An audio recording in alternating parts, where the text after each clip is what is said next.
کہ کیا بات ہے ہستی مٹتی نہیں ہماری،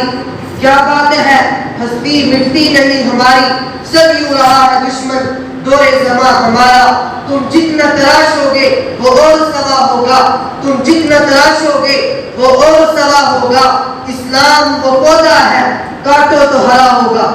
حضرات گرامی، شہدائے اسلام کے سب سے پہلے مصداق اور اولین درجہ رکھنے والے صحابہ کی وہ مقدس جماعت ہے جن کی طبیعت میں شہادت کا جذبہ اللہ نے پیدا کیا،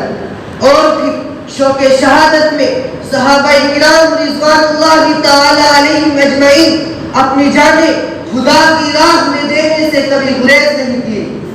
آپ تاریخ کا مطالعہ کریں تو یہ بات آپ کو بڑی وضاحت سے ملے گی کہ جذبہ شہادت کی بنا پر دشمنان اسلام سے بڑے بڑے معرکے پیش آئے، جنگ بدر، جنگ احد، جنگ تبوک، غزوہ خندق، غزوہ ذات الرقاع، غزوہ حنین، جن میں بڑے بڑے صحابہ شہید ہوئے، انصار شہید ہوئے، مہاجرین شہید ہوئے، چھوٹے شہید ہوئے، بڑے شہید ہوئے، کبار صحابہ شہید ہوئے، صغار صحابہ شہید ہوئے، الغرض بہت سے صحابہ شہید ہوئے، صحابیات شہید ہوئی۔ اب مجھے کہنے کی اجازت دیجیے، شہادت و جذبہ شہادت نہ ہوتا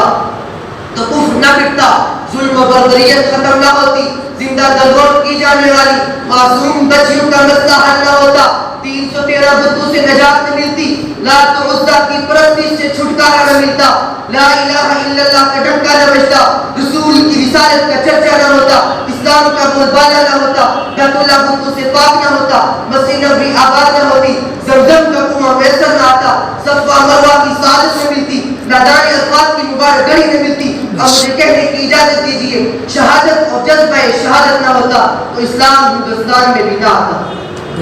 آپ اسلام کے ابتدائی دور کا مطالعہ کیجئے، صحابہ کی زندگی کے حالات دیکھیے، جب ان کو گھر سے بے گھر کیا جا رہا تھا، وطن چھوڑنے پر مجبور کیا جا رہا تھا،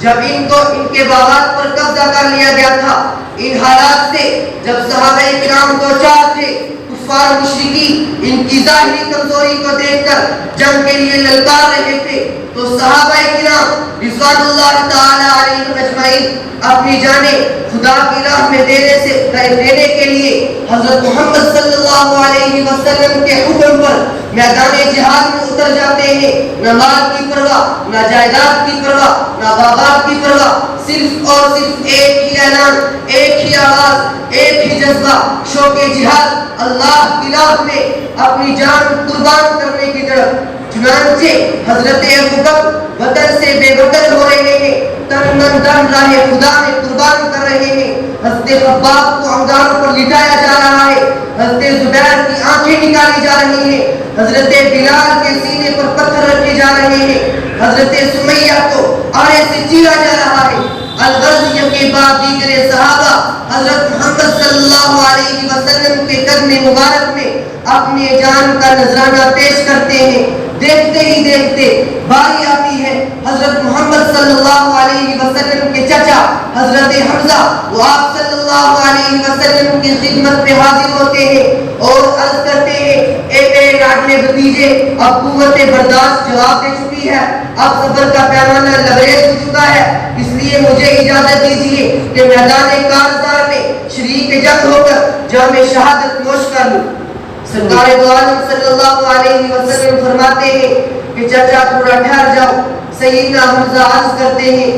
کہ میرے لاڈلے بھتیجے، آپ تو ہر ایک کو اجازت دے دیتے ہیں، آخر کیا وجہ ہے، مجھے اجازت کیوں نہیں دیتے؟ حضرت محمد صلی اللہ علیہ وسلم فرماتے ہیں، انت سنولی ابھی، آپ تو میرے ابو کی جگہ پر ہیں، حتیٰ کہ ایک موقع پر آپ نے کہا تھا جہاں تجھے تیرا ابو یاد آئے تو مجھے دیکھ لیا کر۔ آپ ہی نے تو کہا تھا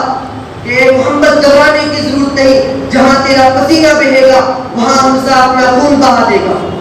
چنانچہ حضرت محمد صلی اللہ علیہ وسلم فرماتے ہیں، خدا حافظ۔ سیدنا حمزہ عرض کرتے ہیں، فی امان اللہ یا محمد۔ چنانچہ حضرت حمزہ کے جذبہ کو دیکھ کر، تڑپ کو دیکھ کر، خواہش کو دیکھ کر تمنا کو دیکھ کر حضرت محمد صلی اللہ علیہ وسلم اجازت دے دیتے ہیں. سیدنا حمزہ میدان کارزار کی طرف چل پڑتے ہیں. چنانچہ ایک وہ وقت بھی آتا ہے جب حضرت حمزہ کو شہید کر دیا جاتا ہے. حضرت حمزہ کی شہادت کا منظر یاد کر کے کلیجہ کانپ جاتا ہے, دماغ فیل ہو جاتا ہے, قلم رک جاتا ہے. سرکار دو عالم صلی اللہ علیہ وسلم اپنے چچا کی جسم کا حال دیکھ کر فرماتے ہیں کہ اے میرے پروردگار, میرے چچا کے جسم کا کیا حال کر دیا گیا. آنکھیں نکال دی گئی, آنکھیں نکال دی گئی, جسم کے ٹکڑے ٹکڑے کر دیے گئے, پہچان کے لائق نہیں رہنے دیا گیا, کوئی شناخت باقی نہیں چھوڑی. اللہ اللہ. اسی دوران حضرت حمزہ کی بہن آپ پہنچتی ہیں, جسے دیکھ کر حضرت محمد صلی اللہ علیہ وسلم اور غمزدہ ہوتے ہیں اور سوچتے ہیں کہ یہ حضرت حمزہ کی حالت کو دیکھ کر روئے گی, چیخ مارے گی, سینہ بہائے گی, سر پیٹے گی, سینہ چاک کرے گی, آنسو بہائے گی. لیکن قربان چاہیے مرد مجاہد کی غیرت مند بہن پر کہ دیکھ کر نہ روئی, نہ چلائی, نہ ہائے ہو کی, بلکہ صبر و استقامت حوصلے کے ساتھ کہنے لگی جاؤ میرے بھائی جنت کی مجھے تیرے انتظار میں. ادھر حضرت محمد صلی اللہ علیہ وسلم حضرت حمزہ کی شان میں فرماتے ہیں سید الشہداء الحمزہ.